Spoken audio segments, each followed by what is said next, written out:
Ce matin à 10 heures, Doudou Wade a été entendu à la sûreté urbaine.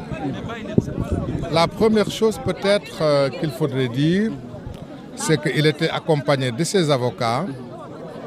Autour de moi-même, il y avait Maître Moustapha Mbaye, Maître Babou, Maître Baro et Maître Adi Diallo. Donc on était là avec lui depuis ce matin. La deuxième chose qu'on voudrait aussi relever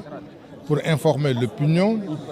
c'est que jusqu'au moment où je vous parle, notre client Doudou Wade n'a pas encore reçu une convocation, ni de la police, ni de qui que ce soit. C'est à travers la presse qu'il a été informé et il est venu spontanément se présenter ce matin. Il a été longuement entendu et il a apporté toutes les clarifications qu'il fallait faire. Il a répondu avec précision, il a répondu avec clarté, il a répondu à toutes les questions qui lui ont été posées. Et ses réponses ont été convaincantes.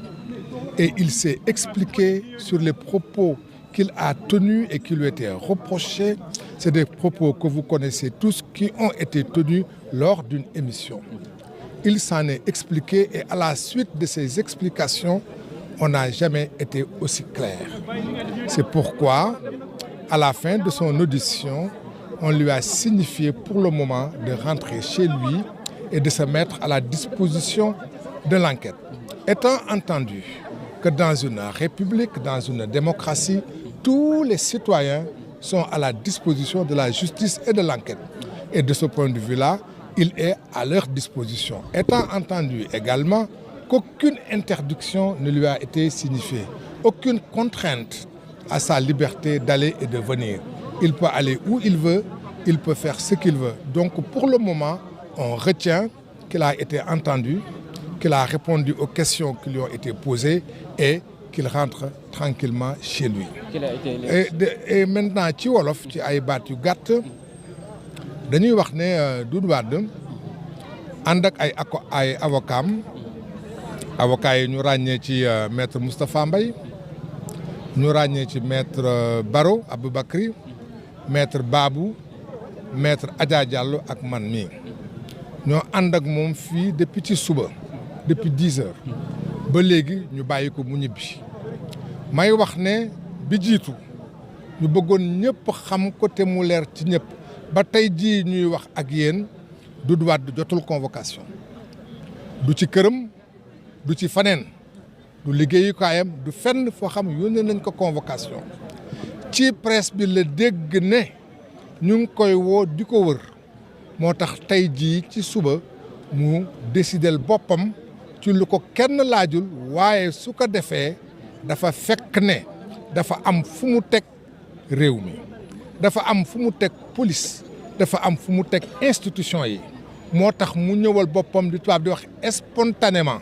ñëw ne dégg naa yéen a ngi may seet dégg naa soxla ngeen ma ñëwal naa seen bopp nga xool la ngeen may doyee. Ba mu ñëwee ñu laaj ko ca wax jamu waxoon ca émission bañ doon def ci benn télévision bañ ko laajee laajuñ ko laaj yëpp benn bu ci nekk ci laaj yi indi na ci tontu bu leer nañ. Laaj bi yàgg na toogaay bi yàgg na dootul gune waaye ànd na ci ak fulla ànd na ci ak pas-pas ba laaj bi ñu ko laaj yëpp lépp loo xam ne mënoon nañ ko indi ci leeral indi na ko ci leeral. Ba ñu paree mel na ni la mu leen wax doy na leen doy goo xam ne bi leer na leeraay goo xam ne bi amul lenn loo xam mën nañ ko ci yokk wala mën nañ ko ci teg wax nag su leeree kan ka seqal laaj la laaj bu leer nga tontu ko tontu bu leer bu amul benn sikk sàkk jàpp na ne mënees na jàpp ne loolu tax na ñu ne ko na dellu këram toog waaye dañ ci yokk ne dañ ko ne da nga toog di ñu déglu justice nag ak police ak gendarmerie ñëpp seen disposition la ñu nekk amul kenn ci ñun koo xam ne kii yaa ngi yeewoo fii Sénégal te nekkoo ci disposition justice nekkoo ci disposition police wala gendarmerie kon comme noonu la moom mi ngi seen disposition ma ciy yokk ne dinañuy faral di gis ne nit ñi nga xam dañ leen teg tuuma te tuuma googu mel na ni am na lu ci am wala lu ci amul ñu am lu ñu leen di tere di leen tere ci seen dem ak dikk ak ci seen àq ak yelleef am luñ ci wàññi am luñ leen ci nootuñu ko ci dara newuñu ko tere nañ la dem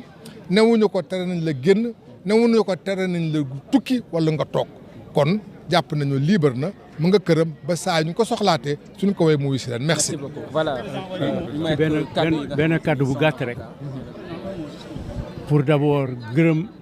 gërëm avocat yi nga xam ne ñoo ànd ak man am na nekk nañu sama wéetal fekk naa fi aussi ay alkaati yoo xam ne yi ay personnel de police yoo xam ne yi ay la yéwén aw ma lu ma leen sikkee entretien bu guddi nii nag 11h ba léegi yenn saa yi dina am ay kaddu yu juuyaloo te kaddu bu nekk di nga ko replacer pour tegaat seet diñ la wax lan la ak par rapport ak li nga def maa ngi gërëm personnel de police bi ma fi nekk bi ma fi fekk.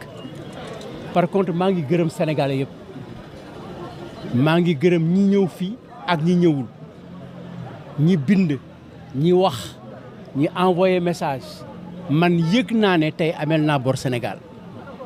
te lépp lu ma doon def ci xale yu ndaw yi en principe parce que mag yi ma seetaan ba mag yi ñëw seet si ma bariwul mais ñi ma seet si yëpp 80% ay xale lañu ngoonte man maa ngi jàpp ne li may def ci xale yi bés bu nekk ak guddi ku nekk ndekete doyul jàpp naa tey ne ndekete ci politique di nga am ñu la contre ak ñu la bañ ak ñu la bëgg mais ndekete mën nga ci liggéey loo xam ne bii considération bu rëy ngay am donc yéen ñëpp tant que vous êtes maa ngi leen di gërëm maa ngi leen di sant je suis très fier de mon peuple merci.